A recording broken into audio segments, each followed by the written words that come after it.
This is Hemant. And Jessica. And you're listening to the Friendly Atheist Podcast. Please go to patreon.com/Friendly Atheist Podcast to support the show, get ad-free episodes and bonus episodes. A quick note from me, which is that next weekend, August 9th, 10th, and 11th, I will be speaking at Baja Con, which is in southwestern Ontario. It's in Sarnia. That's the Blue Water Atheist, Humanists, and Agnostics. It's bahacon.com. Other speakers besides me, you have Seth Andrews, Forrest Valkai, Aaron Ra, Yvette D'Entremont, Kate Cohen. Is my name on that list? Yes, your name is here so somewhere. Let me scroll down some more. Sure, my invitation must have gotten lost in the mail. Yes. Lots of awesome speakers. It's my third year going to this place, and they've always been, it just keeps getting better. The first two times I was there, it got better and better, so I can't wait to see what they do this time around. Cool. Check Sounds it very out. Fun. Tickets still available. I will be here in my house. Excellent. With that, I figured I'm going to get all the audio clips out of the way this time around, because the first story I want to tell you about is, how familiar are you with the right-wing conspiracy theorist Candace Owens? Oh, Candace Owens. Here's exactly what I know about her. She's black. She is. She's very pretty. Okay. And has wrong opinions on literally everything. Correct. She is a flat Those are earth. the only things I know. She's iffy on whether the earth is flat. Oh, sure. Uh-huh. I wouldn't like her to commit to anything before she has all the evidence. I mean, right. She's a Holocaust denier. Oh, that one I didn't She's hear. one of those Hitler had some good points type of people. He had that mustache. So, she now has a theory about evolution that is so dumb, you would normally have to travel to northern Kentucky to get a whiff of it at one of Ken Ham's places. Not a Kentucky slam, that is a Ken Ham slam. Got it. Okay, so I'm going to play you clips from what she said on her show earlier this week, because I just want to get your reactions. I split it up because there's too much stupid for one clip. Sure. Well, So here is you need part to release one. valve a little bit. Here is part one. You can listen, then we will discuss. Okay, I definitely with won't Candace talk Owens over it. just talking about whatever. It's not even like this was the subject of the episode. It just came up. Okay, sure. Part one. Could you imagine just like the story of man here? Like, it just really, we have a creator, right? We have a Bible that tells us the story of exactly what happened. And then it takes some modern Satanists to come around and to convince you that actually you're from an ape. No, they're like, this is science. It's science, guys. You come from apes. You were an Australopithecus, and then you were like, and then one day you started walking erect, Homo erectus. You started walking around, and now you can speak. And the chimps are still here, and you share a DNA with them. You come from monkeys. We'll pause there for a moment just to recap some of the dumb she said. Well, just because you say it in a stupid voice and kind of misrepresent the facts doesn't mean it's wrong. I mean, she does sound like how I sound when I mock people. You're not her intended audience. Yeah. But we have a creator, right? Yeah. No, Correct. What? Just that's a fact now? Yeah. Okay. We have a Bible that tells us the story of exactly what happened. And therefore, They do skip over some important parts. Like, Right. how did it go from Adam and Eve to many, many, many, many, many, many people? incest is the answer. Lots of incest, which they were cool with until, I don't know, chapter 2.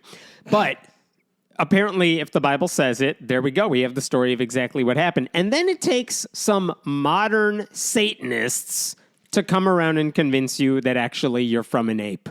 Which is, Which part of that do you think is wrong first?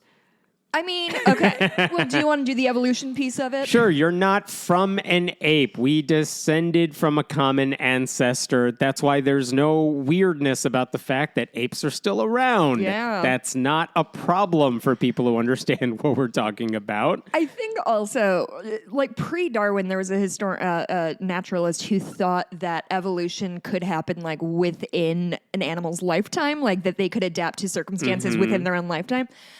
So that was, they did believe for a little bit that we could have done that. But once Darwin kind of kicked off, we sort of had a better understanding of, the tree Everything. of life. I mean, we share a common ancestor that was alive millions of years ago, but while we're talking about it, we are not more evolved than apes, nor is the continued existence of apes some biological conundrum. Did you know that mitochondrial Eve, who is the most recent human ancestor that we can trace, who mitochondria, who we all are related to, all are descended from, is only like 10,000 years old.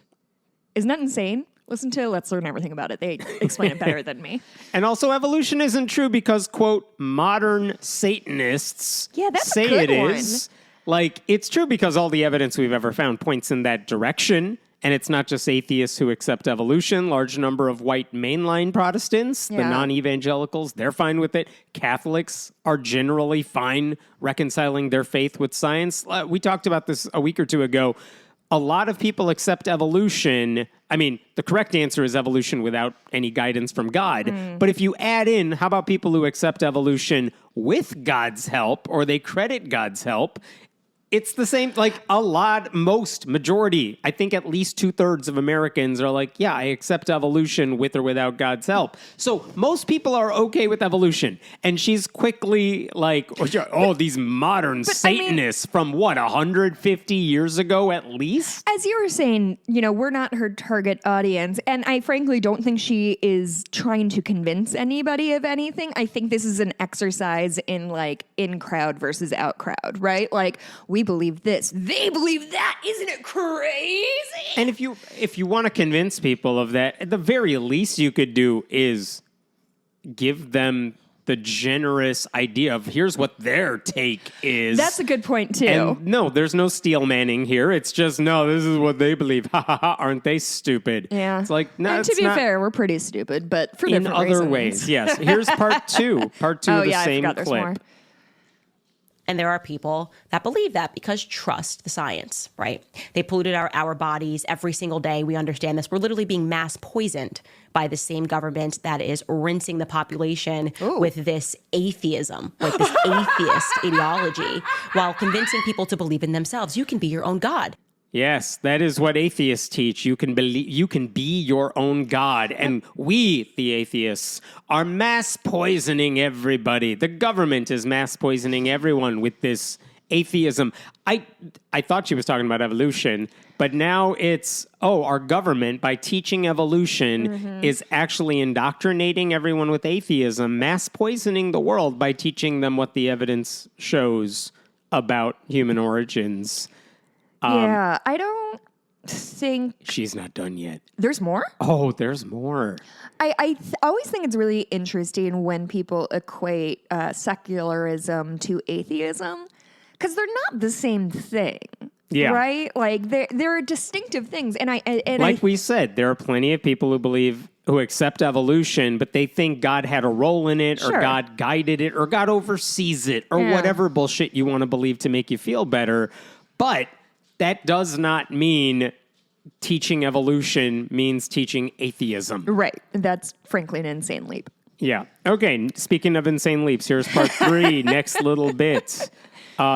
We had to get into, is this the one about trans people? Let's find out. We're now at a point where science is instructing children that they can just choose their own sex. Yeah. Talk about not believing your own eyes. Don't even believe your own body. What do you want? Science can make it happen. And still, people did not believe that we were fighting Satan. They did not believe that this was the devil. They just thought that these were just some human beings that were getting it wrong. Yes, science is now instructing children that they can choose their own sex, which is not how being trans works. Trans people are not choosing their own sex. Gender identity is not a game where you flip back and forth depending on your mood that morning. And the fact, I saw this regarding the Olympics too. They're like, in female boxing, there are trans competitors who are competing in it. It's like, buddy, they're not trans. They're women. They are. They don't conform to your idea of what a woman ought to look like. Wait, hold on. What they are saying is that the cis women are trans in boxing because they're correct. J.K. Rowling muscular. has pushed that one. This is the interesting thing that I see happening all the time. Their chromosomal makeup is not purely XX, but they've gone through, like, you'd think the Olympics would know, here are our qualifications, here's the limitations we're setting on these events, and these people were cleared to compete. And now the right-wing like transphobes are like, see, they allowed trans women to compete in this thing, and that really means it's men competing in this thing, and how dare they? It's like, they're not trans, they're not men. You could look at their birth certificate, you could look at how they were brought up. So they're literally just projecting that because these women are like built a certain way, Yes. then there's no way they can be a human woman. That's correct. So this is a trend. And that's what Candace Owens is saying here, too. That they see, they just chose it, and now they have some competitive advantage. Yeah, no, I just don't. It's a trend I've been seeing a lot online on social media, as much as I'm trying to stay away from it, of like any woman who's talented or maybe not super skinny or something like that.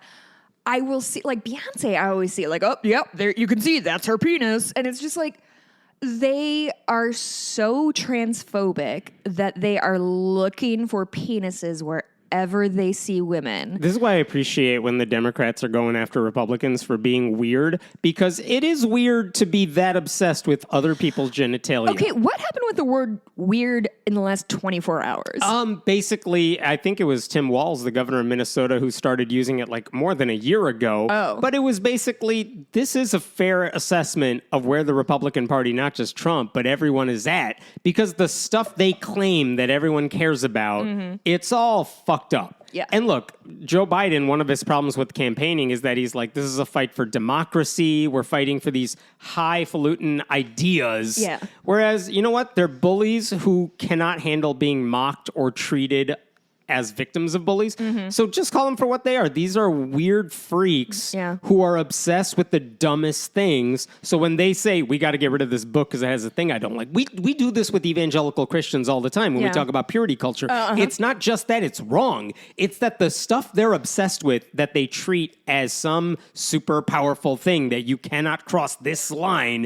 Oh, if you kiss somebody, you've broken some sacred vow. Sure. That's not just wrong. It is weird. Yeah. And so just to call it out that, and everyone realized, you know what? That seems to connect with a lot more people than we're fighting for democracy and things like that. And so it just got popular. There's no agenda. There's no thing that got sent out by the Kamala Harris campaign that said, let's do weird now. It's just organic, but it works. It really and does. everyone kind of realized, you know what? Biden's not in charge of this campaign, so we don't have to take the lead from him. So we can just call them weird little freaks. And it works. It does. And that's why it took off. It really is the sort of key to it all is that fearing them is what they want. They want to be feared. They want to be seen as apex predators. And when you make fun of them, they have nowhere to go. They have nowhere to go in their little psyche because they externalize so much of what their personality is. I think that's a huge problem with Trumpers, especially, is externalizing your personality, which I only say because they're in the majority and they think everyone secretly agrees with them. So when you go back to the 2020 election, there was a lot of talk from conservatives that's like, there's no way Biden got 81 million votes. I didn't see a single giant truck with a Biden flag on it. Yeah, we don't see cardboard cutouts of Biden everywhere you go and plastered in our home next to Jesus. It's like, yeah, we're not cult members. We just do our job and vote the way we need to. Right. To progress the causes we want. That's kind of the end of it when it comes to voting. These are not my idols. Right. Or anything like that. Yeah. And they don't realize, no, everything you say, it is fucked up. It is weird. And when they actually get called out for it and made fun of, and it goes beyond circles like ours, where that's typical, but it goes like, oh, there's some teenager on TikTok who is making fun of Trump for being weird, or J.D. Vance for being mad at cat ladies or whatever. God, he hates cat ladies. That sort of thing resonates with people who don't necessarily care about politics for any other reason. So it works. I like it. So last clip from Candace Owens. I'm skipping ahead here like 10, 20 seconds, but this is in the same sort of rant. Last clip from her. Here we go. I totally and completely understand why that is, because it takes a lot. It took a lot for me.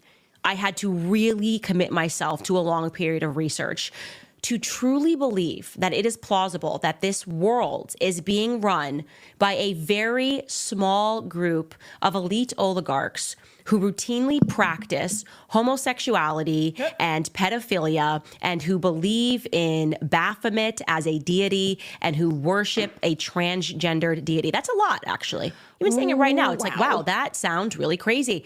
But it's happening in front of you. Mm-hmm. She had to research this. Yeah, she did. she committed herself, I hear. But now she knows that the world is run by a, quote, small group of elite oligarchs who routinely practice homosexuality and pedophilia and who believe in Baphomet as a deity and who worship a transgender deity. Yeah, who's that? Which I guess is Baphomet then? Is Baphomet trans? I mean, no, but okay. Well, Baphomet can identify however Baphomet wants. And also everyone is a child sex predator, but only same sex. Yeah, Same-sex child sex predator, if I have this correct. So again, like I said, weird little freaks. The weird is all these people. But the thing is... But she did her research. But the thing is, until she got to the Satanist stuff... Yes. I mean, if we're looking at what has been unveiled in the last 5 or 8 years or so, yeah, there are... You're saying elite oligarchs, she had a point. That a point? But I will say, when she gets to they routinely practice homosexuality and pedophilia. I wouldn't. I bet they butt fuck other boys. I bet they like it. I'm sure. Why is that an opinion I have? I don't know. I have that question all the time with you. Followed by. But also who believe in Baphomet as a deity. I thought she just told us. I thought she just said the government was mass poisoning us with atheism. But apparently, no, we do believe in God. It's just the satanic one who is also trans, which is new information to me. Yeah. And you would think I'm one of the people who would know about this stuff. Mm-hmm. Yeah, you kind of Johnny on the spot with that. And then for a second, she has a moment of clarity where she's like, even saying it right now, it's like, wow, that sounds really crazy. It's like, oh, you almost had it there. Yeah. And then you switched course and said, nope, but I'm right.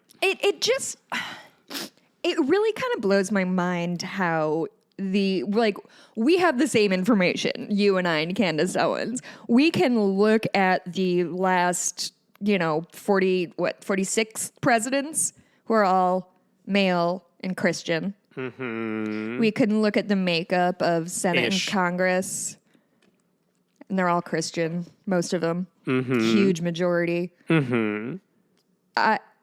I don't know how they've managed to be able to be both victim and the majority at the same time. I mean, this has been Trump's whole thing. We're the underdogs. Yeah. We're the ones who are fighting. But also there's more of us than them. And also more people believe this. They really talk on both sides of their mouth, which is fine because nobody's listening truly to what they're saying. And another reason the weird attack works is everyone's doing it, which sends a message to some of these people that it's like, wait, you're all making fun of us? Yeah, buddy, we do it behind closed doors all the time. The difference is now they're just saying it in public. And it's not people like us saying it in public. I do it in microphone all the time. People who are in elected office saying all the same stuff. Kamala Harris is saying it in her stump speech. It's great. I think the most disturbing thing about that rant, because this is not specific to Owens. This is something that right-wing crazy people say all the time. It's just that utter conviction that she's right. I don't think it's necessarily an act. I think she's brainwashed enough that she believes at least a good chunk of this stuff. Oh, yeah. There's nothing ignorant people won't buy when it's being sold to them by someone with confidence. And she's pretty. Sure. People believe pretty people. Yeah, and people who speak with authority, I did the research. I know what's going on. Here's what it is. Yeah, and they sure do love having a black person on their side. Whew. Oh, yeah. It makes them feel much better about their racism. Because they killed Herman Cain, and so they needed a new one. Yep. And, I mean, this is the reason Ken Ham has any sort of following, because when creationists insist the world and humans were just poofed into existence one day, there are a lot of people who will say, well, he has a whole building dedicated to it. There's a whole ministry. This man sounds like he knows what he's talking about. Sure. And, the truth feels irrelevant because the lies can be really comforting. And that's what she provides these people. Yeah. I listen to Ono Ross and Carrie. I talk about it a lot, I think, on this show. And one thing they talk about, they'll go to, a lot of those conferences, right, and watch, somebody's 90-minute, speech in overly air-conditioned conference room. And one of the things they often point at, because when they're there, they are like recording on their phone, writing notes, and they will go back and read through what the person said verbatim, and they often get stuck in this sort of like, it doesn't make sense internally, but they're just speaking so much bullshit so quickly. They know the talking points. They know the talking points, and they know how to like kind of get you from like, if this, then that. They'll set up your false binaries or whatever so they can get. But the point is like with this and with that kind of thing that Ross and Carrie do a lot, they just talk so much bullshit and just say so many words so quickly that we had to break this up into 3 pieces to make sure we like caught all the insanity. Mm-hmm. And there's stuff we still haven't touched on because there's just so much in there. Another reason it's hard to debate any of these people, the gish galloping, when you throw so much bullshit against the wall, you can't just go after like, well, you said Did you say gish galloping? Yeah. Where you just throw a bunch of bullshit out there and then I respond to like one thing saying, so you're this saying is wrong. you are a pervert too. Yeah. You didn't respond to the other 18 things I said, therefore you must agree with all of them. That's what a lot of these people do, whether they know it consciously or not. I think the internet was a mistake. Yeah, everything was a mistake. All right, let's go to a story I think you will enjoy. Okay. We talked about this maybe 3 years ago, and we have a reason to come back to it, and I'm so excited. Okay. So I'm going to start backwards, then I'll get to why we're talking about this now. 2021, there was a priest named Jeffrey Burrell, and he is a general secretary of the U.S. Conference of Catholic Bishops. Very powerful Catholic church group in the U.S., very conservative group. When we talk about Catholic hospitals and like what they're allowed to do and not allowed to do, who makes the rules for what Catholic hospitals can do? It's the Conference of Catholic Bishops. Mm-hmm. And this guy was a high-ranking member of that group. And in 2021, Jeffrey Burrell, this general secretary of the USCCB, announced his resignation. Hadn't committed any crimes, no allegations of child sex abuse or anything, didn't steal any money. He stepped down because there were allegations. He was using Grindr to meet other men. Oh, fun. Mm-hmm. And what was interesting... So they are all having homosexual affairs up the there. elite cabal. I knew it. I know. What made it Sounds very cool. interesting is like, these are people obviously known for their bigotry, the USCCB. They've argued, by the way, that Catholic politicians like Joe Biden should not receive communion. Because he's pro-choice. That was a whole thing for a little bit. That was a whole thing. That was also the USCCB. Then they backed off later after even Catholic priests are like, no, everyone deserves communion. Okay. They also believe homosexuality is like a problem that needs to be dealt with. Yeah, you gotta. So the question is, how did anyone assume or suggest, how do we know he's using Grindr? Like, what did you do to get that information? Did you find his profile? What's the deal? And what happened was very interesting. And in case you missed it when we talked about it 3 years ago, there is a wire service called the Catholic News Agency. Okay. And in 2018... We still have wire services? Lots of them. They actually said in 2021, as this story was breaking, they said, a few years ago, someone approached us saying, I'm going to quote from their article, this person claimed to have access to technology capable of identifying clergy and others who download popular hookup apps such as Grindr and Tinder and to pinpoint their locations. And that person's hope was that like the church would use this technology to root out priests who are violating their vows by either having sex or doing something scandalous. Imagine dedicating your life to that. Right? So the Catholic News Agency... Teacher, the priest is having sex. Consensually with someone else. Yeah, I hate it. Can you do something? So the CNA said, we said no to this person because it seems unethical. Yeah. So it wasn't clear how they were getting this data, but it was plausible. I mean, you could probably do that. But of all the ways to police priests, like you're saying, like catching them in an act of consensual sex, like that's low on the list of problems I have with the church. Yeah. Like, they would be violating their Catholic vows, but also I don't really Didn't care. take that vow from me. Yeah.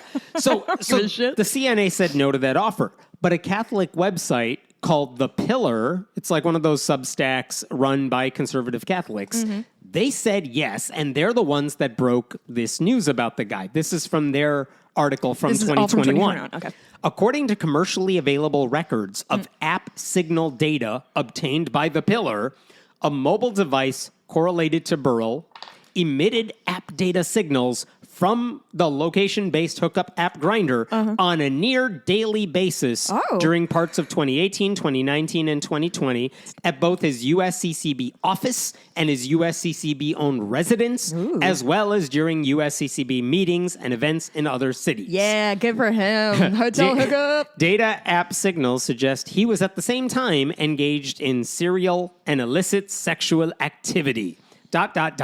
On June 22nd, the mobile device correlated to Burrell emitted signals from Entourage, which bills itself as Las Vegas's gay bathhouse. And they went on to say the data was obtained from a data vendor and authenticated by an independent data consulting firm contracted by The Pillar. So, guy sells them this data information. The Pillar hires somebody like, you verify this. Is this legit? And that person says, yeah, it's legit. And they go forward with the story. The Pillar contacts the USCCB, like, we know some stuff, giving them some time to respond. But before they got a response from the USCCB, they just said, oh, by the way, Burrell is resigning. Oh, he is? That's how we learned about this story. So the Pillar never explained who sold them this information.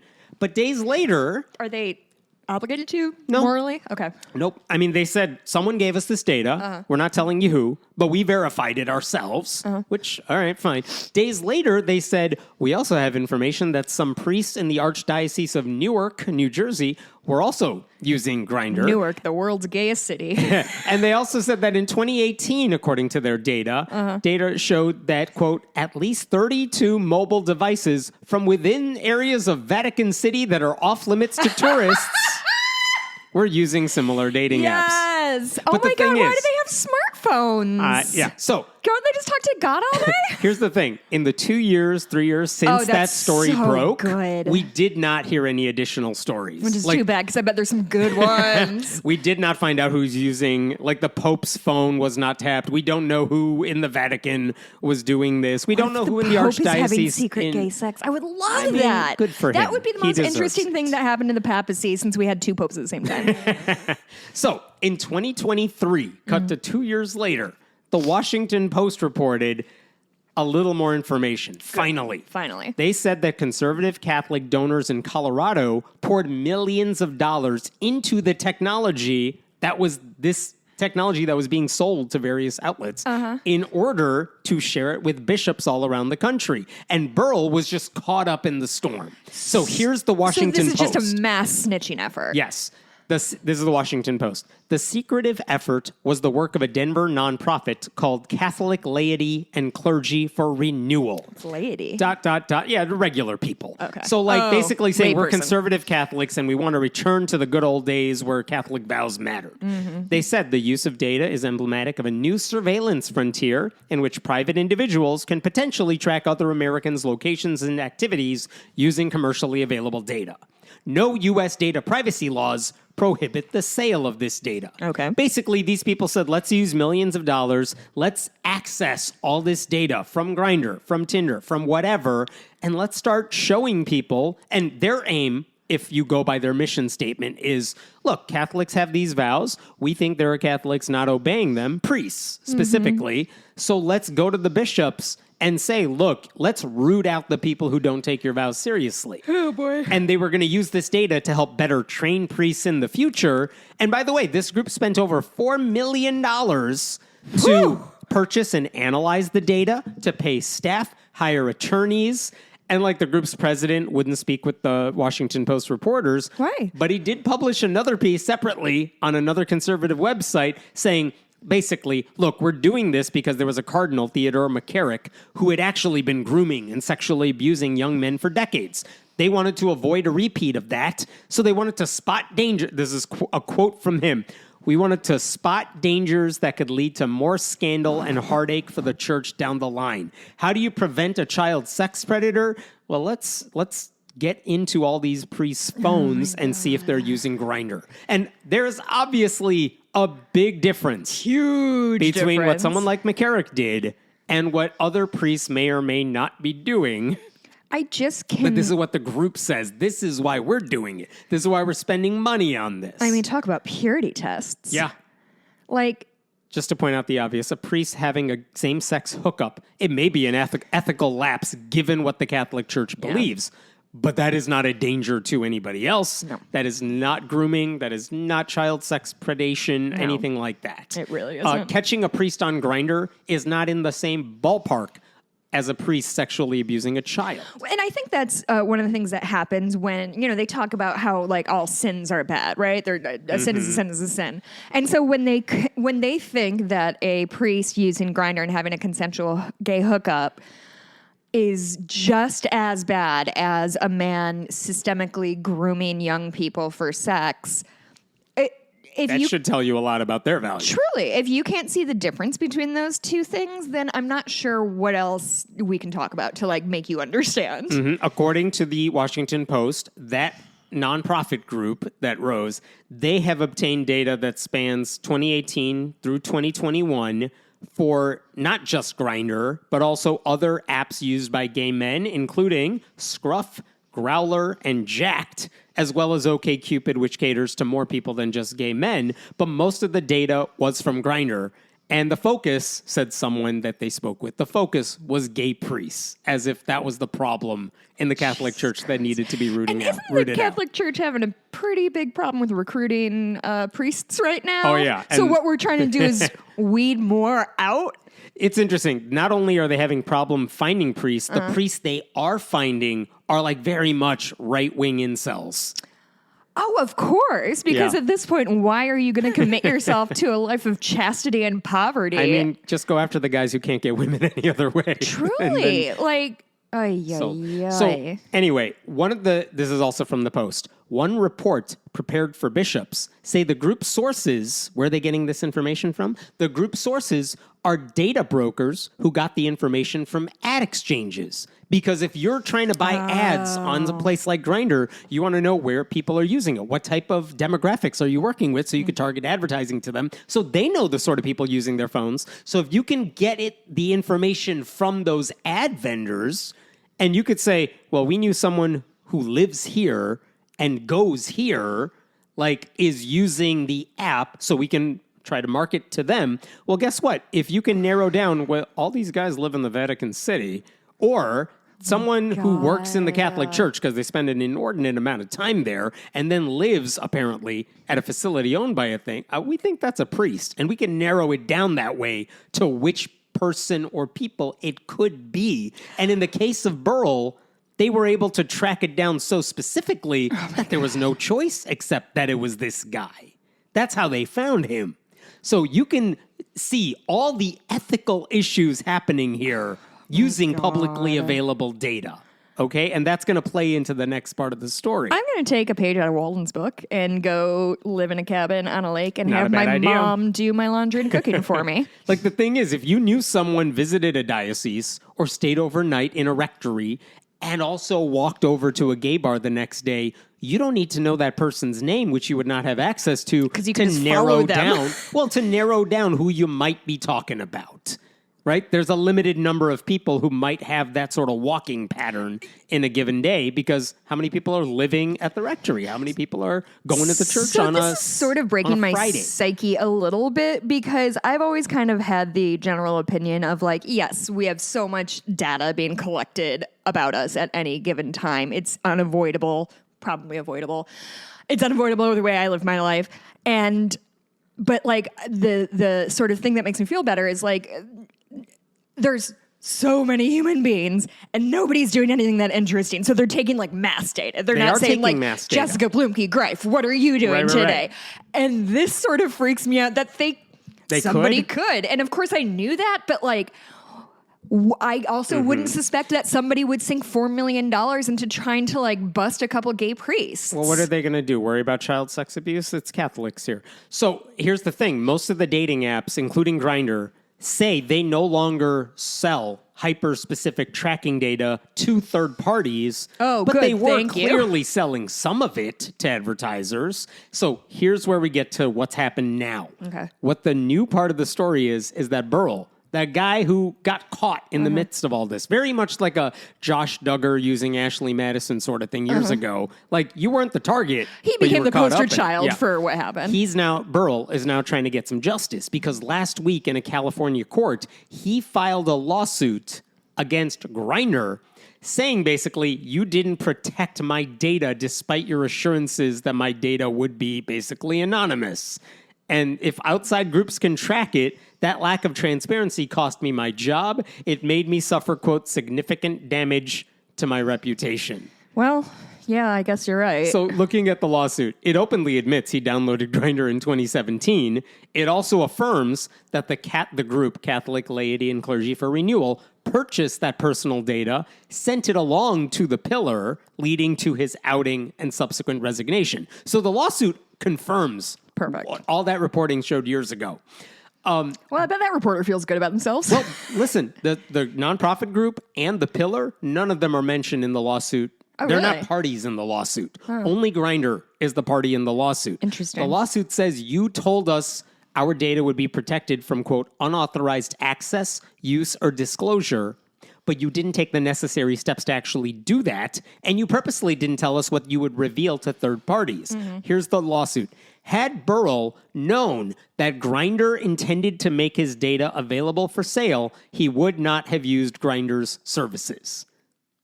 And according to a report on this, the attorney for the priest only filed this lawsuit after Grindr rejected a separate request to give the guy $5 million for what he went through.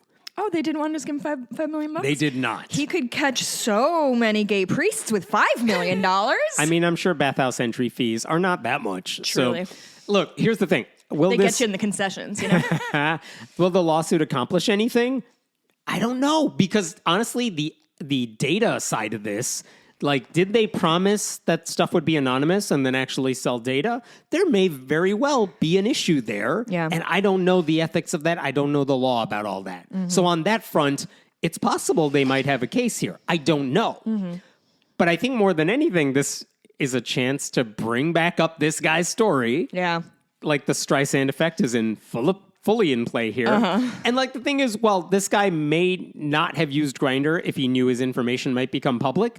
Doesn't mean he wasn't going to find other guys to hook up with through other means. Like blaming the app for the underlying sin Truly. ignores the principles that he supposedly adopted as a Catholic priest. So like, what's the Catholic Church mad about? The app or the desire? Yeah. Because this guy's mad at the app and he's just ignoring, because it's not a legal issue, he's ignoring the desire part of it. I do think, and we talked about this years ago when we first talked about this story, there are a number of issues outside the lawsuit that are worth talking about before we just target this guy. Yeah. Because that's very easy to do. For example, the original article in The Pillar, it was disturbing for a lot of reasons. For example, they acted like this guy committed a scandal of the highest order. Right. But that wasn't the case. Like, regardless of what you think about the Catholic Church, the USCCB, the anti-gay vows, like, what is it that he did that was such a problem? He's gay. He wanted to act on it. That's it. It's only a story because he's a Catholic priest, so he was forced to do it in secret. Right. He was absolutely a hypocrite, and that is worthy of discussion. But that was it. Like, if you want to talk about who's guilty of hypocrisy, there are plenty of options to choose from. Yeah. Like, targeting one guy for that with consensual sex, that seems very unfair. Yeah.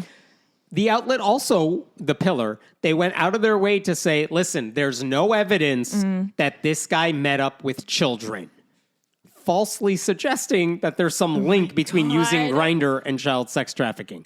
They also suggested that Burrell's job with the USCCB was responding to child sex abuse cases. That was one of his roles. And because of this information, this leak, he's actually not capable of handling that position because of what he did. Okay. Which also seems messed up. Why can't he handle child sex abuse cases? That has nothing to do with being gay. with being gay. Yeah. So, like, a lot of Hey, the Heaven, pillars... I don't think the Catholics have a very healthy view of sex. Yeah. Yes. A lot of the Pillars article was spent talking about child sex trafficking, priests who have molested children, and the role of hookup apps to facilitate all that. but none of it was relevant to the story they were actually talking about involving this guy. Right. Like, for all we knew, this guy wanted to have sex with other consenting adult men, which is a violation of a rule that shouldn't exist in the first place. But the pillar even quoted someone who said that a priest failing to live up to the church's sexual rules was, quote, only a step away from sexual predation. Okay. Yeah, like, that sounds right. Dude, we also Big don't... step, but one step nonetheless. We don't know if this guy spent years struggling with church-enforced sexual repression. We don't know if this guy fought against those rules internally. Yeah. I'm not suggesting he did, but the fact that it wasn't even mentioned is weird. Now, another question. Does this guy, Burl, does he deserve any sympathy? Because he is a gay priest who chose to join a corrupt, bigoted institution that actively works to block LGBTQ rights.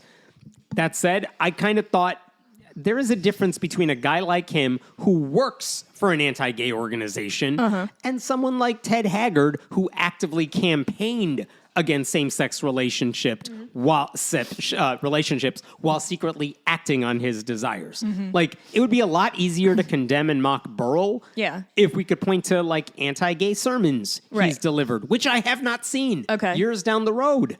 I mean, again, worked for the USCCB, very conservative group.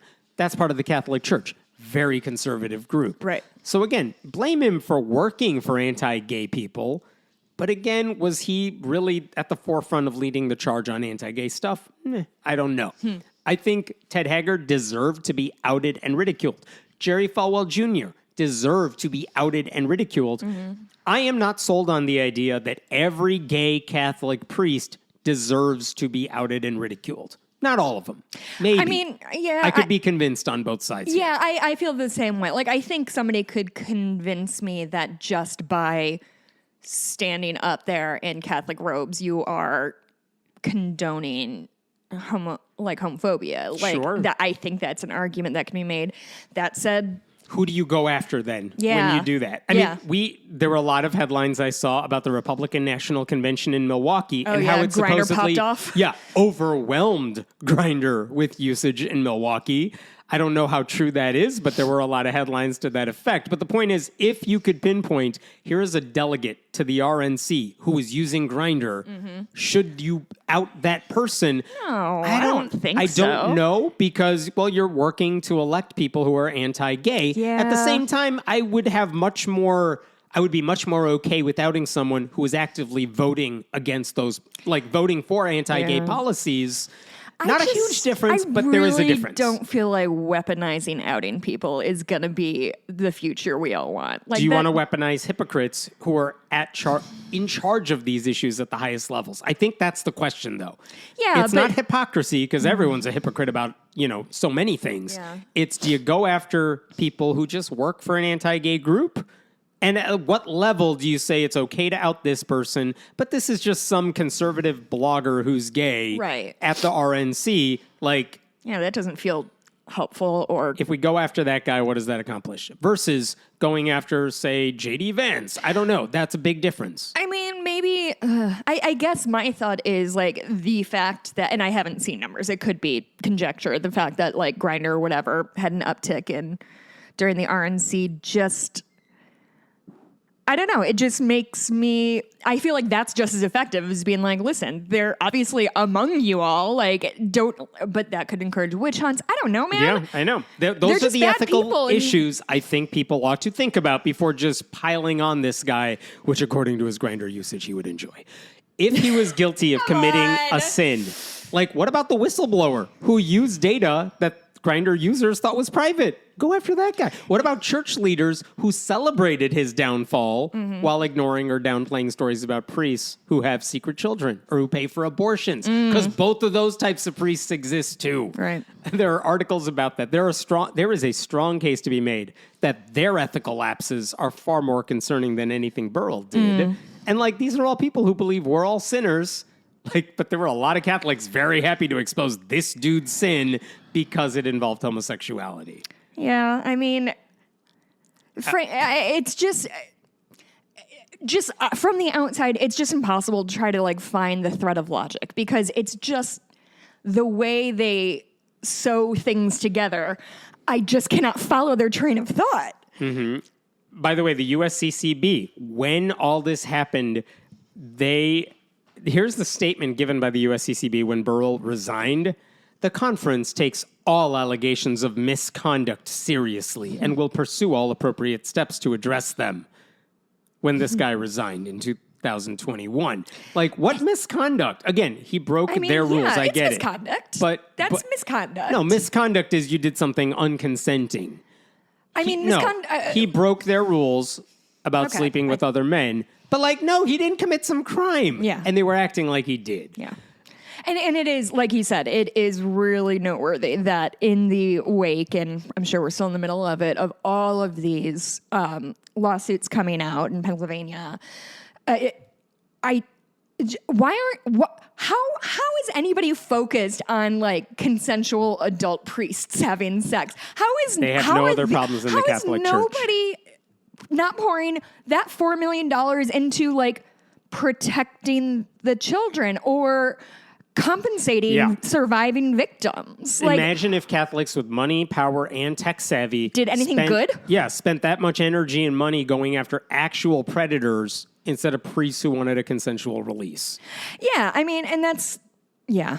The lawsuit also says Burrell's reputation, quote, has been destroyed. But I had to look this up because I hadn't paid attention to this guy since he resigned. In 2022, I found out he actually returned to work as the parochial administrator of a parish in Wisconsin, which is the same parish diocese in which he grew up, basically. He went back home, and he's still working in the Catholic Church, but he's not under the USCCB anymore. And when they announced his return, the bishop of that diocese, he simply said, Burrell has, quote, recently come off an extended leave and is working to, quote, strengthen his priestly vows.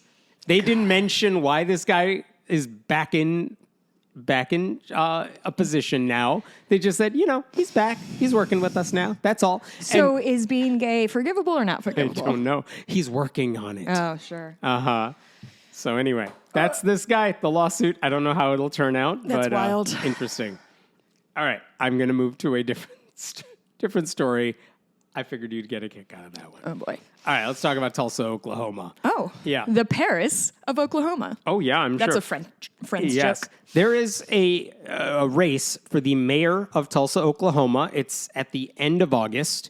And there are like 5 candidates for this job because the Republican who is currently the mayor and has held the position for many years, he's stepping down. So a lot of openings for whichever Republican wants that seat.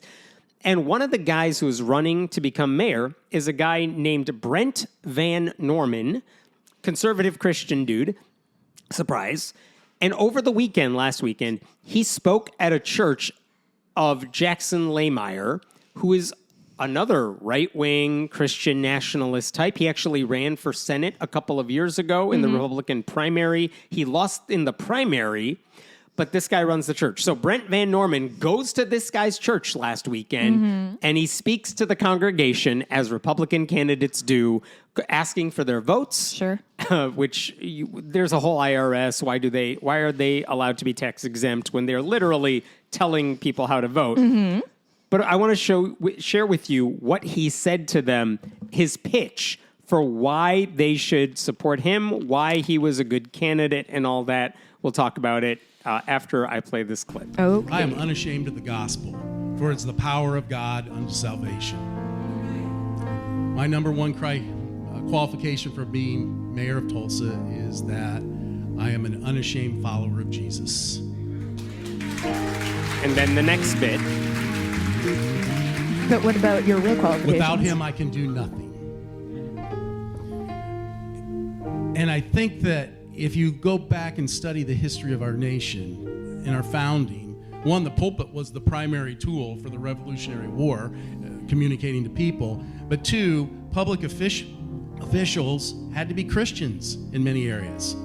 And we've gone so far away from that. And we need to get back. So there you go. His qualification, number one qualification for mayor, Unashamed. is He's a follower of Jesus. Unashamed follower of Jesus. Unashamed follower of Jesus. Are and people number implying that two. he should be shameful because he's really pushing back against that? And then the other thing he said is that, he wants to go back in the day when you had to be Christian in order to get elected to public office. Which We've I'd gone argue so since- far away from that and we need to get back. Since 1776, I would argue that has not been a qualification. It has not, in fact, been a qualification for anything. In fact, I believe there's an amendment, maybe the first one, that specifically says that there is no test There's for no public religious office. test for public office. In practice, of course, it has always helped to be Christian. And yet we have a habit of electing Christians, and there's a tradition of officials taking an oath on the Bible. None of that shit is mandatory. Right. There are plenty of people who we would not call Christians who are in elected office, have been in elected office. And if you're saying, like, we've gone so far away from that, guess what? We've come away from a lot of things since our country was founded that we do not need to get back to. Landowners can vote.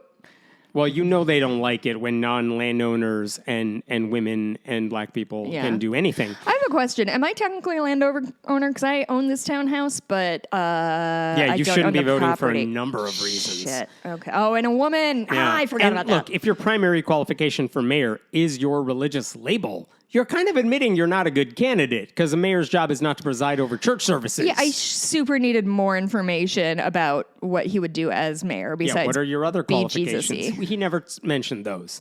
And what does that even mean that we need to get back to a time when only Christians could get elected? What civil rights does he think need to be stripped away from various groups? I think you know. Which Bible does he want injected into classrooms? What does he think should happen if there are non-religious people in public office? And to their credit, the Tulsa World newspaper, they asked him all these questions. Mm-hmm. They basically said, what did you mean by all that crazy shit you said? And he basically backtracked, of course. Here's what he said. No. Oh. My point would be that I think people that are informed by Christian values make good public servants and they have a servant's heart. Yeah, that's what I said. Which there's nothing unique or interesting about Christian values that makes anybody more electable. Hell, if you look at the voting records of people who have won seats on the basis of those values, you will find no shortage of cruelty, performative nonsense, MAGA, ass-kissing. Like people who run for office for secular reasons can be, and often are, excellent public servants, regardless of their faith background. And the fact that this guy seems to look down upon everyone who doesn't share his mythology should tell non-Christian voters, and guess what? There's a lot of them in Tulsa, a lot about what he thinks about them. So there are 5 people running to replace the outgoing mayor. I don't know what their faith labels are. I don't know what their qualifications are. When I looked some of them up, they were actually giving legit mayoral type responses for here's what I want to do if I'm elected. The Tulsa World also noted that during his church speech that day, last weekend, he said he believes homelessness is not primarily a housing issue. It's a drug addiction issue. It's a mental health issue, which is not what the data suggests at all. Religion doesn't put a roof over your head. Wait. Homelessness is very much a housing issue. It's a poverty issue. I mean, it also is a mental health issue and a drug addiction issue. It But can what be, are you yes. doing about those things? He did not answer those So questions. as long as we're not going to build houses for them. Yeah. He also said church-state separation. He did say this to the Tulsa World. Church-state separation is, quote, clearly established law right now. The hell does that mean? Don't think so. And then, after he was done giving this short little sermon to the church audience, Lehmeyer, the guy who runs that church, came on stage, basically did his whole vote for this guy, wink, wink, nudge, nudge, we're still a nonprofit. And then he had this question. He had one question for Van Norman. It was a little pop quiz, should we vote for you or not? What was the question? What's your favorite gospel? Who's your favorite apostle? How many genders are there? Oh, good fucking And Lord. here's what Van Norman said. There are 2. And let me give you the scientific definition of a woman because there are people that, science is important, right? And they base things on science. Scientific definition of a woman is it's an adult with 2 X chromosomes, period. To which Lehmeyer responded, Amen. He's qualified to be a mayor. Oh, he knows what a woman is. Oh, wow. These people need a life. And listen, you don't have to be a trans rights advocate to know that definition of woman is wildly oversimplified, paging Richard Dawkins. Like there are women without two X chromosomes. There are men who have two X chromosomes. Like there are women who have hysterectomies and don't have a uterus. Yeah. But when you're dealing with Christian bigots who see the world in black and white, nuance, there is no room for that sort of nuance. So his answer makes it clear. He would make life as miserable as possible for LGBTQ Tulsans. Perfect. He actually trashed another mayoral candidate because she had promoted inclusivity, saying, quote, if she is mayor, throughout the month of June, you are going to see some multicolored flags lining our city streets, and you won't if I am mayor. Wow, how brave. Truly the issue of the day. And then get this, on Tuesday night of this week, Lehmeyer once again hosted this guy at his church for a town hall meeting. Oh my God. And urged the congregation to vote for him because it would be good to have, quote, someone in that office that is on our team. God.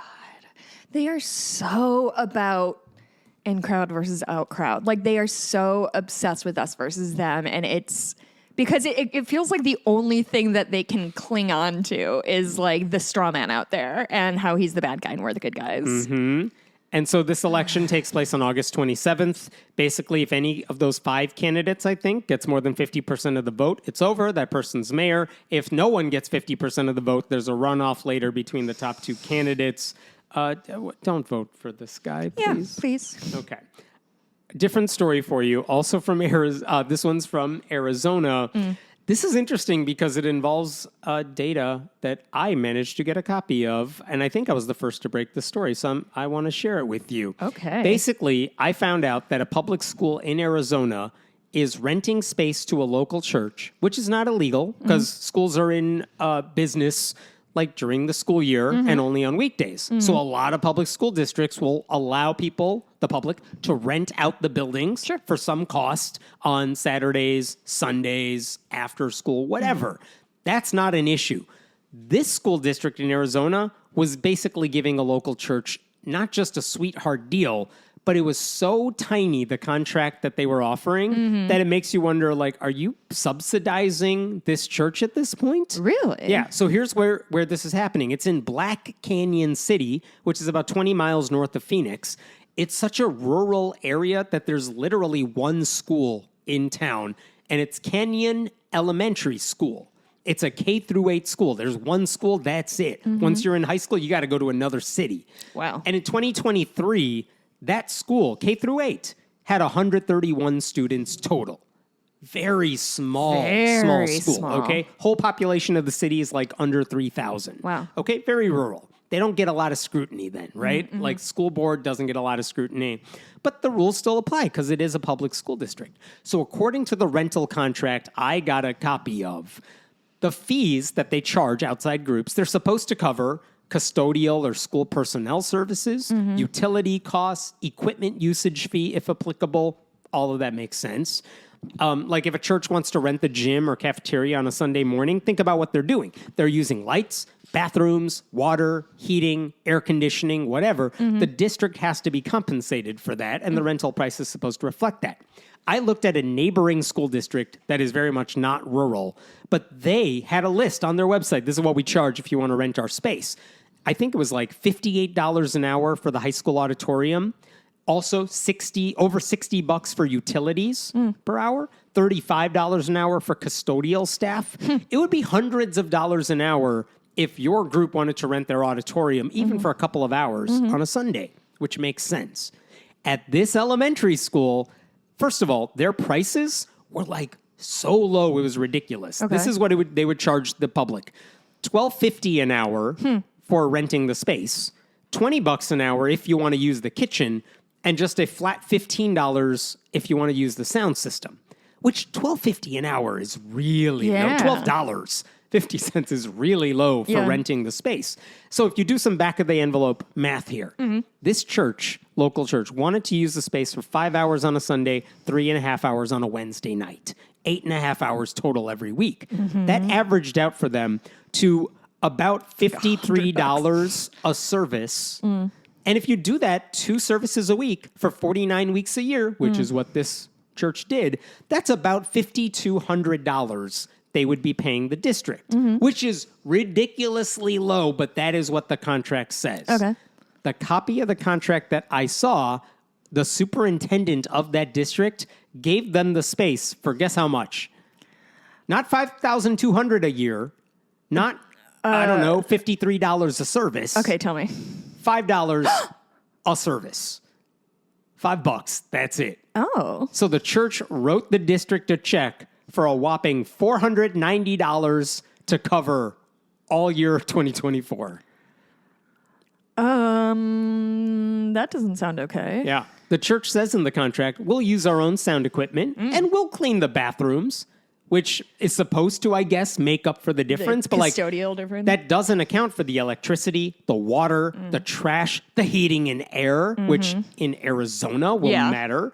Like, it's hard to imagine that what the church is bringing to the table makes up for what the district is losing by giving them this cheap rental fee. Yeah. Like, and by the way, this public school district is strapped for cash. They have made a point of saying this over and over. Like, what do they do what every school district does? Like, we do a lot with very little. We need your help. But we need more help. But now they are missing out on almost $5,000 a year they could be getting for this rental. And that's just this year. I think the church has been renting it for more than this year, too. Wow. By the way, maybe this is a coincidence. I don't know. You tell me. The school board president, Jeannie Glover, is also the pastor's wife. Oh. Who knew? That's a fun coincidence. What are the chances? Yeah. So now there is a group of concerned taxpayers, in big quote hands, concerned taxpayers, who have written a letter to the school board, the superintendent, and the county supervisor to basically fix all this shit.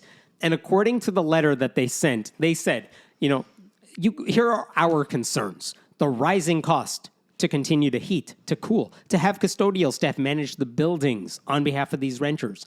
Churches and religious groups should not be receiving a preferred rate to basically do all the stuff they want to do. Right. They also pointed out this nominal fee of $5 per use does not cover costs to cool or heat the gymnasium or any other room being utilized, let alone the wear and tear on the facility during the 98 days a year they want to use it. Yeah.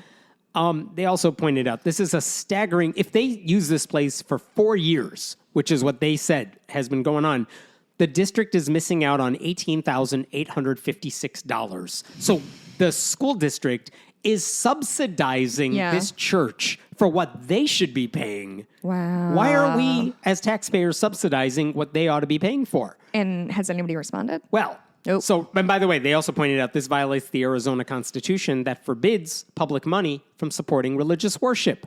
So they want the school district not only to take steps to fix this, they want the church to retroactively reimburse the taxpayer subsidy from the last 4 years. They also pointed out the church is using the school's address as its own because they have no personal space. But that means if you're sending mail, like the school district... It's going to the district, which means the school's mail people are sorting it for the church. So that's more hands that they're... Oh, my God. So the request from these taxpayers, very reasonable. I did email the superintendent and board members for any response. They haven't gotten back to me. I do want to know, does anyone else get this $5 a day rate? Yeah. They have not said that publicly. I did ask Americans United for Separation of Church and State, hey, this looks messed up, right? And they said, we need to investigate further, but at first glance, this looks like Canyon Elementary School District is likely giving the church special treatment. That would be a violation of church-state separation. They need more information. FFRF, a Freedom from Religion Foundation, said they are going to send a letter this week, and as well as a records request to find out if anyone else is getting this sort of sweetheart deal. Yeah. And they will be asking the district to immediately end its preferential treatment of the church. So we'll find out what happens. By the way, the copy of the contract that I received also included a list of what insurance the church has, which they had to submit with their paperwork. I found this interesting. They have insurance coverage for ministry personnel dishonesty.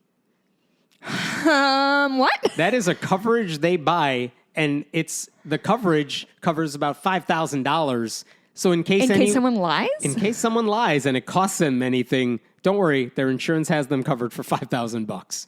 no deductible. What the fuck? Like they have water damage, sewer and drain backup damage. And a priest lied to me. And a priest lied to me damage, which that made me laugh. That's insanity. So we'll see what happens. I got one last story for you here today, which involves our buddy Ryan Walters of Oklahoma. Because last time we talked about him, Ryan Walters is the superintendent of public instruction who said a month or two ago at this point that all teachers across the state would have to use the Bible in their curriculum. Sure. And when we talked about it last time, there was one superintendent of a public school district who said, we're absolutely not doing that. Whoa. A couple of weeks ago, I should say, Nick Migliorino of the Norman Public Schools, huge school district, 15,000 students. He said, we're not participating in this. And then Walter's spokesperson responded by saying, oh, yes, they will. Yes. And now it seems the floodgates have opened because according to the Oklahoman, at least 8 large school districts have basically told Walters to shove it. Yay! This is from the article. Studies include discussions on the impact of religion. We already use the Bible, they're saying. Our studies include discussions on the impact of religion in shaping societies, traditions, and historical events. However, this is from the Piedmont Public Schools. It is important to clarify that while students learn about religion's role in historical and cultural context, teaching any specific religious doctrine or practice is not a part of the current standards. Jenks Public Schools in suburban Tulsa also said in a letter to parents, it, quote, has no plans to change course from our current materials. And so what school districts have said no so far? We already know the Norman Public Schools, the Moore Public Schools, Stillwater Public Schools, Bixby, Yukon, Deer Creek, all these school districts. It's amazing. Huge swaths of Oklahoma public schools are saying, we're not going to listen to this guy. And basically, they're not saying, fuck you, Ryan Walters. They're saying, in case anyone's curious, we already do just fine following the rules as they are. We're not changing them because of whatever this guy is telling the public. Right. So we're not doing anything differently, which should piss him off, but he hasn't done anything yet. He did send out a memo, Ryan Walters, detailing how his plan needs to be implemented, but honestly, it doesn't say much that any of these school districts need to do. It's very weird. Like, he wants to micromanage every classroom, but English teachers are like, you want us to discuss, for example, the curriculum Ryan Walters said, like, English teachers, you can use the Bible to explain allegory, metaphor, parable. And English teachers are like, we already do that. Yeah, we don't have to use the Bible to do that. We have other stories we read to do We read that. the Scarlet Letter. Yeah, right. We got allegory and metaphor covered. Art teachers, he wants them to focus on Bible-themed art. And art teachers are like, we already discussed historical periods and painters and their works. Walters wants them to inject Christian revisionism in history classrooms. And history teachers are like, we already discussed the impact of religion when it impacts world events. Here's another one. The guidance letter from Ryan Walters says upper elementary students, so we're talking like 4th grade, 5th grade, 6th grade, they need to learn about the elements of a narrative story, including plot, characters, and setting, quote, using biblical stories as examples. Right? Like, it Why? just reeks of try hard. Yeah. There's no reason to shove the Bible in that lesson. He also says teachers could use the Bible when discussing similes and metaphors. Oh, as yeah. if It's really no hard other to piece of find writing- examples of similes. Yeah. It's as hard to find an example of a simile as it is for me to find a dog in this house. There's 2. He also, Dottie got cloned. There are 2 now. Yeah. He also calls for high school teachers to use the Bible when discussing themes, motifs, and literary techniques. He also tells teachers to, quote, assign essays that require critical thinking and analysis of the Bible's role in literature, history, and culture. But why? There are more interesting ways to connect the dots between modern culture he wants it. and ancient beliefs. Because he loves the Bible so much. Yeah. So the entire memo that he sent out is like this. It's shoving the Bible into the curriculum in places where you do not need the Bible. Right. And in right. some cases, like in history, that could lead to misleading educational malpractice. And he says this is all neutral. It's clearly not. Yeah, super neutral, my dude. Right. So he issued a 5-page guidance letter, but there was one part of it that I thought, you know what, I can get behind this. Because Walter says teachers should examine, quote, parallels between biblical stories and Greek mythology. Oh. And I'm like, yes, they should all do that. Yes, Because comparing different I love brands that. of religious bullshit is Oh, a you guys fantastic have a creation myth idea. too? Interesting. And I want to point out something we've said before, which is right now, there is no punishment in Ryan Walters' memo for teachers who don't comply. Yeah. There's no punishment for teachers who go the malicious compliance route, saying, all right, I got to teach you the Bible. Let me tell you why it's fucked up. Oh, yeah. There's nothing like that. The bottom line is someone who hates public education, Ryan Walters, is doing everything he can to turn it into Sunday school. And professional educators are like, no, we care about students, so we're not going to do that stuff. Another group, by the way, called the Center for Education Law, has already sent a memo to all school districts saying, you know how Ryan Walters sent you a memo? It is without legal authority. It is totally fine for you to ignore all of this stuff. But really, push is going to come to shove in a few weeks when public schools open up, which means more school districts are going to have to announce whether or not they're going to change anything about their curriculum. I can't wait. Do they have to make an announcement, or is it? Or they just don't do it. But that means parents are going to complain, some of them, Right. and that means the district's going to have to respond. Right. This week, a whole bunch of church-state separation groups filed open records requests for all information in connection with Ryan Walters' mandate. Maybe that reveals something about where did he get this idea from? Why is Sure. he trying to do this? Who's he talking to? Yeah. That could be interesting. Whether it leads to anything, I don't know. The only time this is going to matter is if a school district says, we're not going to listen to this guy, we're going to ignore his memo and just Sure. keep doing what we've always been doing. If Ryan Walters or somebody sues over it, then we'll figure out whether this has any teeth. Sure. Because right now everyone's saying Ryan Walters' memo is just him grandstanding. Yeah. He's trying to become Trump's future Secretary of Education. Right. That's why he's doing this. Yeah. Until there's a lawsuit and Ryan Walters has to go to court saying, no, I have the authority, and Right. the court slaps him down. Yeah. That's when this will matter. Right now it's all talk. Sure. So we'll see. All right. That is all I got for this week. All right. You can support this show by going to patreon.com/friendlyatheistpodcast. That, again, bonus episodes and ad-free episodes. You can also leave us a review on iTunes if you are interested. Just make sure, it has 5 stars. Yeah, here's one 5-star review from TJEL. My favorite podcast, period. I'm a man of few words, so this will be brief. Once you get used to Hemmett's delivery style and Jess's interruptions, you'll see What? that the substance of this show is second to none. They cover the important stories and do so with a little humor. I never miss a show. Thanks, thank friend. you. I appreciate that. Yeah, you do have to get over some minor character flaws in both Hemmett and myself. It's all right. We're doing our best. All right. Bonus episode. What are we talking about? I just watched. I'm in the middle of watching a docuseries called Mind Over Murder that I would like to talk about. I just dipped back into the TV show QI, which I really like and I'd like to talk about. And then I started the LBJ book. Oh, nice. More Caro talk. Love it. Yes. All right. We'll talk to you then, and we'll see you next week. Bye.